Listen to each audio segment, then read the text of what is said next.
heroes acting out there on a silver screen. Come grab a seat, popcorn is on me. Camera speed. Sound production, take one. And welcome to Meet Me at the Movies. I'd like to say bonjour to all of my friends, all of my family, and then people I don't even know. Hello, konnichiwa.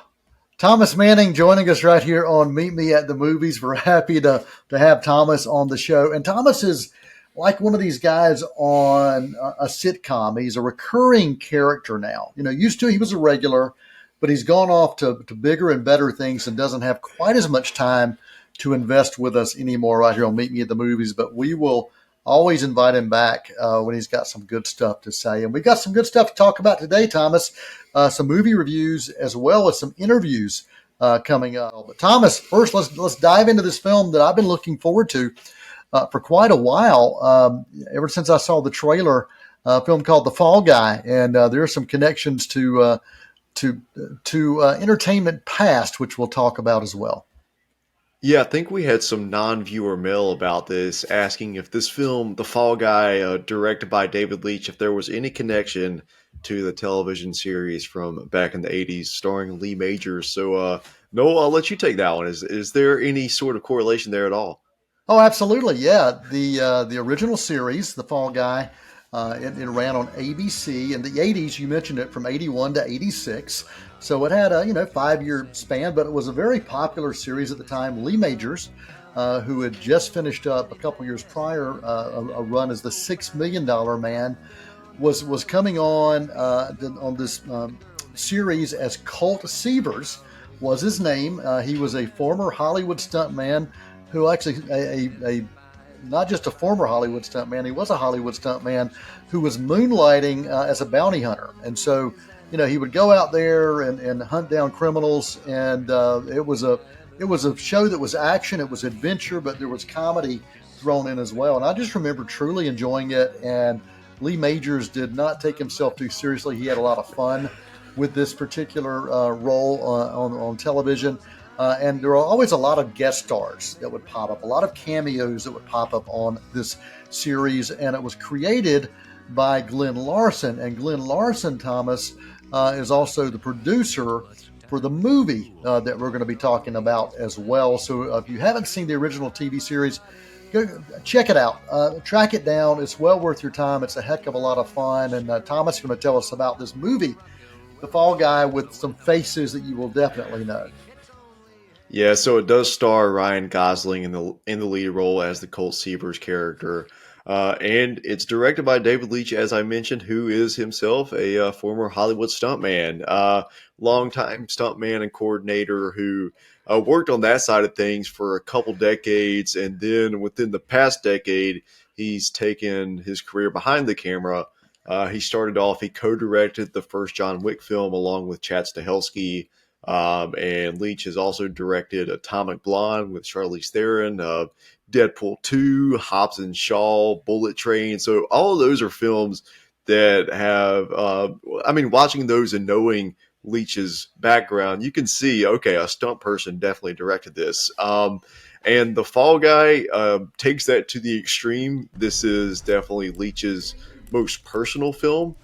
And but I think what makes The Fall Guy so successful as a movie is it focuses on this romantic comedy aspect between the characters that played by Ryan Gosling and Emily Blunt, just as much as it focuses on these action set pieces and these stunt sequences, which are all very lovingly crafted, coming from just absolute professionals at the top of their game. But it's that perfect balance between sincerity and just heartfelt, relatable character moments, and then just spectacle. So that's there's a lot that we can get into further there. But Noel, if you want to dive in a little bit, talking about the general story, the general plot that kind of sets up where these characters are.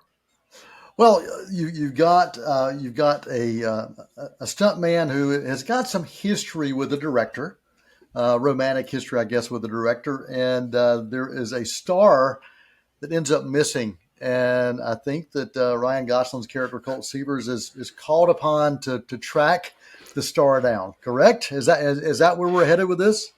That's it. That's it. Yeah. So the star that goes missing is he's an actor named Tom Ryder, who's played by Aaron Taylor Johnson. Tom Ryder is kind of a combination of Matthew McConaughey, Tom Cruise, and Brad Pitt, all rolled into one, but not exactly the best parts of all those people. But some parts of those people that you can make a bit of a satirical figure out of. And at where we find Gosling, at the beginning of the movie, he is basically having the time of his life, and then there's a sudden incident that basically breaks him physically and mentally and professionally. And then we fast forward 18 months later, he's been out of the game. He's lost his relationship. He's lost his love. He's lost his job. And he's just kind of just a broken man in a lot of different ways. But then this opportunity comes. Hey, he might find a way to get the girl back, get his job back, become a real life action hero.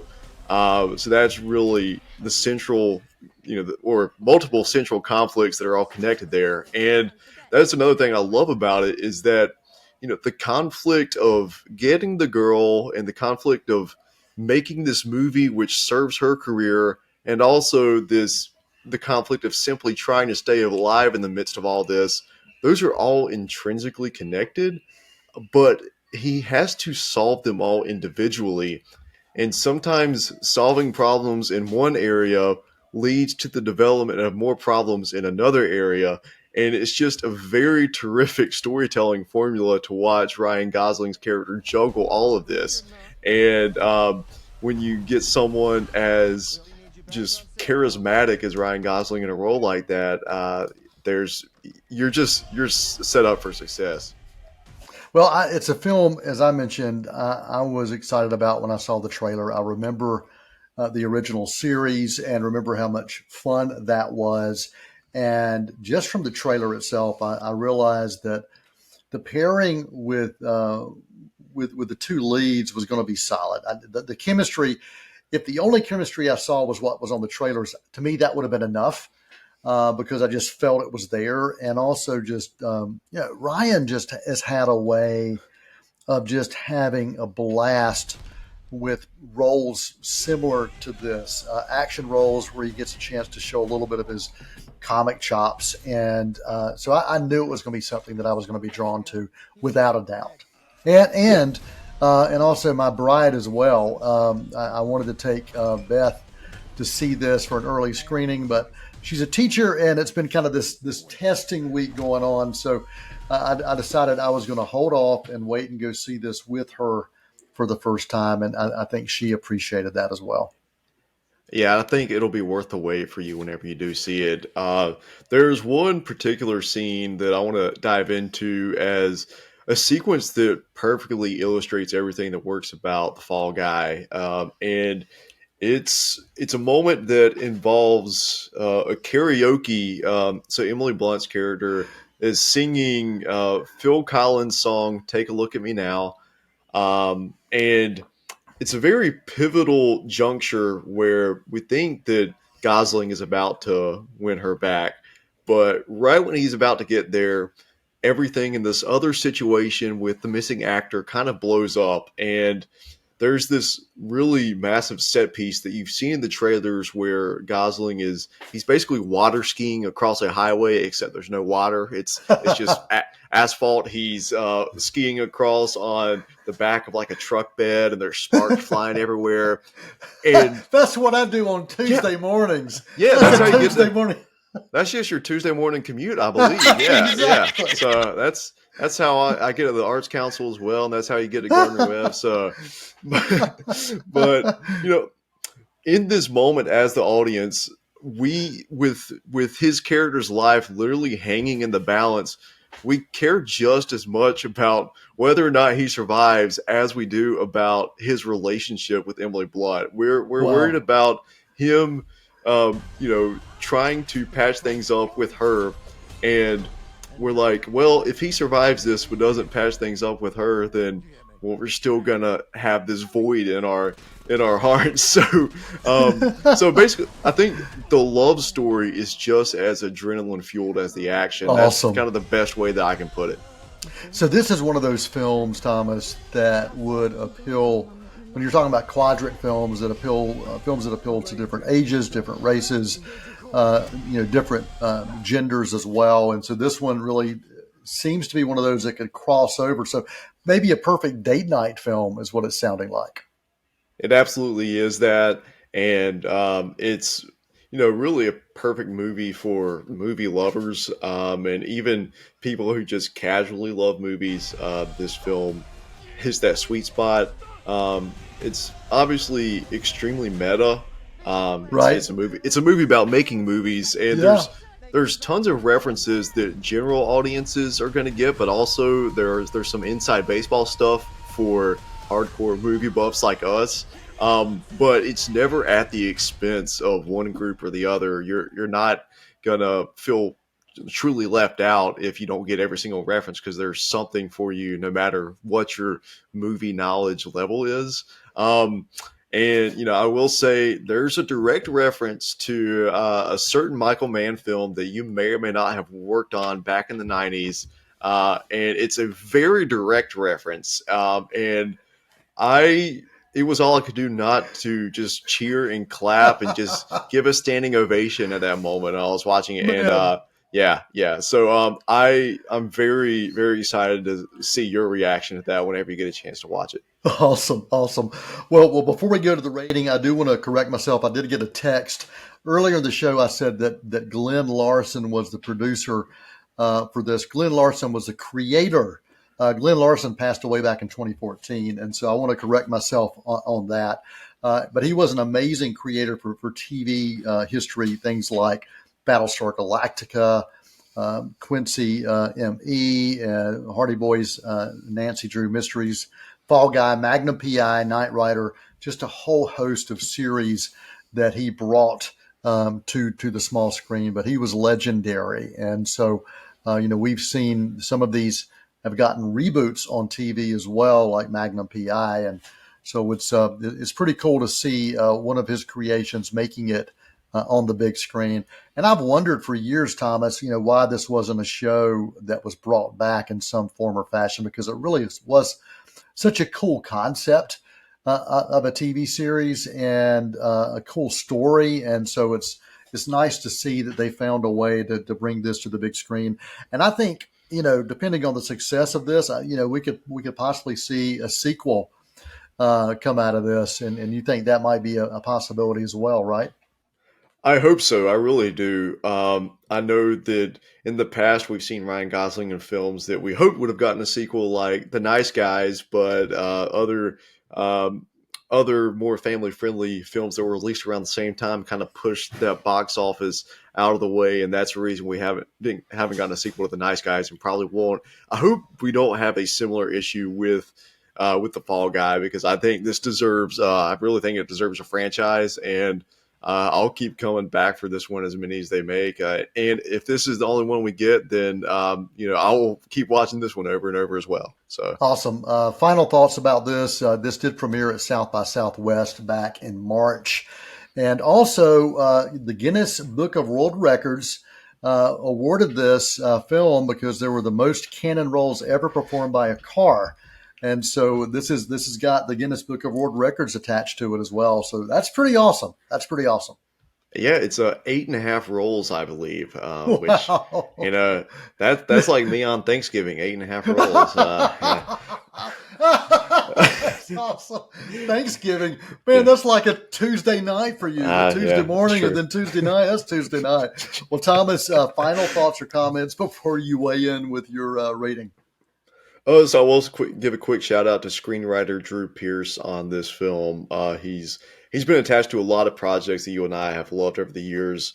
Iron Man 3, he did Mission Impossible Rogue Nation. He wrote and directed Hotel Artemis, an underrated action thriller that we both love. And he did excellent work on this. And a lot of what I described is thanks to what he gave to these characters and kind of translating, the pre-existing characters and translating it into, the filter that we see them through here. Awesome. But yeah, Awesome. very, very pleased with the Fall Guy, and has a Taylor Swift needle drop, like as if I needed anything more to praise it about. But yeah, it's a perfect start to the summer blockbuster season, and I'm gonna give it a really solid A minus. And Wow. yeah, I'll be watching it many more times. Awesome. A minus for The Fall Guy. You can find that in theaters, and we're inviting you to stick around. We're going to take a quick intermission, and I'll be back. We're going to have a costume change. I'll be back. We're going to have some interviews after the break. Thomas, thanks for joining us, man. Appreciate your feedback and your thoughts on The Fall Guy. Check that out in theaters now. Stick around. We'll be right back on Meet Me at the Movies. Won't you come and meet me at the movies? Won't you come and Education is our most powerful tool to improve and change our world. Hi, I'm Rhonda Benfield, your host for School Matters. Join me for a new program every other week with information from and about the students and staff of Cleveland County Schools. Discover what our schools are doing to challenge students and help them reach their full potential. You can catch us on Spectrum Cable Channel 19 or stream us live on c19.tv. Won't you come and meet me at the movies? Won't you come and watch a flick? Hello and welcome back to Meet Me at the Movies. Noel T. Manning II here, and before the break, we talked about the film The Fall Guy with Thomas Manning, extensive dialogue about that, and I was so impressed with his thoughts that I thought during the intermission I would check out Meet Me at the Movies, and so I did. So during this intermission, I got to tell you, here are my quick thoughts on the film The Fall Guy. I think this is the perfect preseason date night kickoff to the summer. Excellent on-screen character chemistry, a really true joyride from the opening to the end credits. There are a plethora of inside nods to Hollywood, from the home screens to the big screens, and plenty of Easter eggs as well for fans of the original TV series, including props, actor cameos, and a reinterpretation of the original theme song. This movie really is a love letter to the stunt workers behind the scenes, and this also feels like one of those big budget action comedies from the 80s with some perfectly executed song choices throughout the film. It's a beautiful blend of action and comedy. The Fall Guy is a film that I will revisit in theaters again. You can guarantee it. So my quick take review of this gives The Fall Guy an A rating. I do appreciate you spending time with us right here on Meet Me at the Movies. And as promised, I've got to tell you, there are a few interviews I'd love for you to check out if you have the time to stick around. These filmmakers come from the inspirational family biopic Unsung Hero, in theaters now. Unsung Hero is the story of a family in search of a better life and the struggles they encounter along the way. It's also the story of perseverance and hope and love as a family travels from Australia to Nashville, Tennessee with a song in their hearts. Unsung Hero is a true story, the true story of the Smallbone family and their journey of finding their place in the history of the Christian music industry. I'm Noel T. Manning II for Meet Me at the Movies, an open dialogue, and today we're joined by Rebecca St. James and Kiralee Berger, who plays Rebecca in the film Unsung Hero. She's a special one, David. Trigger's getting other folks to see it. When she sings and thinks no one's watching, she shines. Just give it. Kiralee and Rebecca, hi, I'm Noel Manning from Meet Me at the Movies. Thanks for joining us. Great to meet you. Thank you for having us. Absolutely. I tell you, the film loved Unsung Hero. I appreciated the story of faith, family, community, and also the beautiful works that God can let loose in our lives. And that really did shine through. And Rebecca, first question goes out to you. I'm sure that there was probably no shortage of emotions witnessing this chapter of your family story come to life on screen. And I'd really love for you to share what you feel was the most significant aspect of this story that you hope audiences will remember when they walk away from this, and why. It is a really powerful and profound film. I'm very very proud of it. I had my brother directing and starring in it, and my husband was very involved as well. So I felt very safe in just the filming of this film with my story. But it's really a story about our family coming to America in the 90s. There's 7 kids in our family. My dad lost his job soon after we moved here, and we lived by faith for a couple years. And so it's about prayer. It's about seeing miracles happen. It's about community coming around us and supporting these foreigners that were brand new in this new nation. And so I think I hope that it will encourage people in the areas of family, faith, marriage, parenting. I think there's themes that relate to everyone, and there's humor in it too that helps. I don't know, it's a very heartwarming film. I think people leave encouraged and wanting to love their families in a different way. So we hope that continues. Well, thank you. And Kira Lee, it's not often that acting talents get a chance to take on a character of someone who's living. So share your journey of working with Rebecca, and maybe what you saw from her within your acting journey to portray her on screen. Absolutely.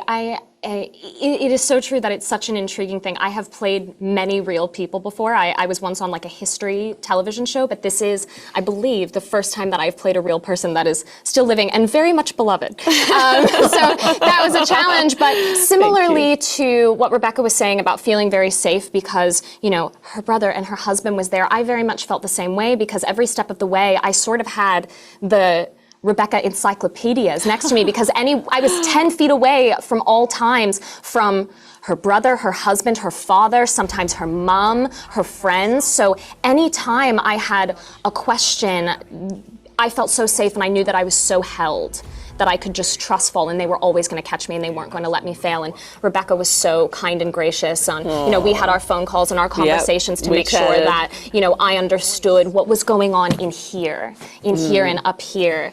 And it was just such an expansive journey for me. I feel like I've grown so much as, you know, as a person, as an actor, as a singer, as a recording artist, as a writer. I mean, I feel like it's expanded so much of my whole world from having the blessing and the gift of getting to tell your story. She did a phenomenal job. I'm so proud of her performance. She really did great. Yeah. I love that. Well, Rebecca, you and I met back in 1997 in Boiling Springs, North Carolina. Wow. There was Jacob's Well Christian Music Festival. Okay, that rings a bell. I was working at a local news station and got a chance to interview you. And as I look at this film, one of the things that that had a flashback was seeing Rebecca take the stage at a music festival. Yeah. And Christian music festivals during that time were so huge. And I'd love for you to share your memories of why those festivals were so important to Christian artists during that time and why they're still important to get people out there. Yeah, I mean, I have just countless memories of various festivals from all around the U.S., from age 16 through recently. And so it's just wild. I think there's something very magical about a festival because you've got these people coming from, I mean, oftentimes different parts of the nation, thousands and thousands of people, up to like 60,000 people. One time I felt like there was hundreds of thousands of people. In DC, it was a gathering, kind of a festival there. And it's this sense of community. It's this sense of kind of oneness as a body of people, a sense of like, because it's a Christian festival, sense of same heart. You hear, you know, these thousands of people just singing to God. It's very powerful. And you just got this kind of sea or this ocean of people that, you know, are in one purpose. So I think some of my favorite memories actually performing are in a situation like that. And you're outside under God's sky as well. So to have the final scene in Unsung Hero be this festival moment, one of my early memories of that in the mid-90s was really, really special. Both for joining us right here on Meet Me at the Movies, and thanks for reminding us that there is a power of a song within all of us that is waiting to be freed and to echo for others. So thank you both for what you bring to this film. Thank you. And thank you for remembering all those years ago and bringing that to my mind again. I appreciate that. Absolutely. God bless you. Good to see you again. Thank you so much. Thanks for your time. Kay tells me you're a promoter. You know someone looking for one. Well, I may know somebody who should be.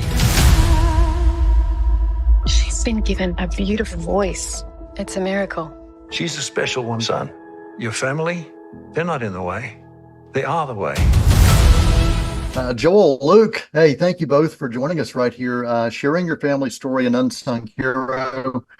I had the chance just recently to speak to Rebecca, also Kirley Berger, about this project. And I've got to say, it's a joy to bring both of you on to meet me at the movies as well. Thank you, buddy. Man, you made the rounds. Well done, Noel. You've done your work. Hey, I'm loving it. I'm loving it. I'm loving it. And our names are just one hop, skip, and a jump away from each other. Noel and Joel, which I love. Exactly. Exactly. Well, I tell you, I followed the Christian music industry for years, going back to my childhood. My mom worked in the music industry and radio, and so very familiar with it. Very familiar with Rebecca. Got a chance to meet her back in '97 at a music festival. Interviewed her when I was working in television then. And so I think anybody who's followed the Christian music industry or even your work for King and Country may be familiar with parts of your story. But for you, at what point did you realize that it's really time to bring this story to the big screen? And this goes out to either one of you. Yeah. Well, I think it was about 4 years ago when I made a phone call to a producer friend of mine in LA, and I just pitched him this story about our parents coming from Australia to America. We were young kids. When we landed, my dad had lost everything. Our dad had lost everything in Australia. Come to America under very, very difficult circumstances and sleeping on beds made out of clothes, didn't have any way for our little sister to be born in a hospital, not always quite sure where the next meal was going to come from, didn't have a car. And obviously that story that I've told from stage for a lot of years is for King and Country, and had a lot of people come up and say, hey, man, you guys should write a book. I knew that it was resonating with people because of telling the story. And the truth is people said, hey, write a book, and Joel and I were homeschooled, so that just sounded very really hard, difficult to do, you know what I'm saying? So it was like, man, let's make a movie instead. And the heartbeat behind the movie is this: I believe in the power of family. I think that family is more important today than it ever has been in the history of the world, but we don't always value it the way that we should. And Mother Teresa, I think, sums it up best. And she says, if you want to change the world, which we all do, if you want to change the world, go home and love your family. And that's kind of what this film is all about. So what did you find to be the most challenging and fulfilling in writing and directing this piece? Well, I have to give a shout out to Richard L. Ramsey, because look, you got to have a little objectivity as to what the optics of this film from the outside looking in. It's like, hang on, you're the kids, and this is your parents' story, and you wrote the story. Like, is this really real? And I'm very proud to say, because of Richard's balanced approach, it's a very real, probably 90% of it, Noel, is exactly as it happened. And so it was really great to be able to play off him, because he sat down and did all the interviews with all the different family members. He collected all the fragments of the story. And then I got to come in and just sort of interject my own interpretation, my own, memory of, like, there's a lot of layers to it. But again, one of the things that we're most proud of is we believe in family. We believe in celebrating moms as unsung heroes. We believe in autobiographical true stories and putting them on the silver screen. And our hope is that people make a real family day of this thing and bring their family to the cinemas. Yeah, well, thank you to Charlotte. You guys have always been so kind to us. And yes, unsunghero.movie. We don't want the marketing people to shoot us. To give us a little slap on the wrist. Unsunghero.movie. See it tonight. If you believe in these films, see it this weekend and beyond. And thanks for being Thanks for the time, man. Appreciate you. Thank you for joining us right here at Meet Me at the Movies. Noel T. Manning II here, inviting you to come back next time as we spend more time talking cinema. Till next time, that is a wrap.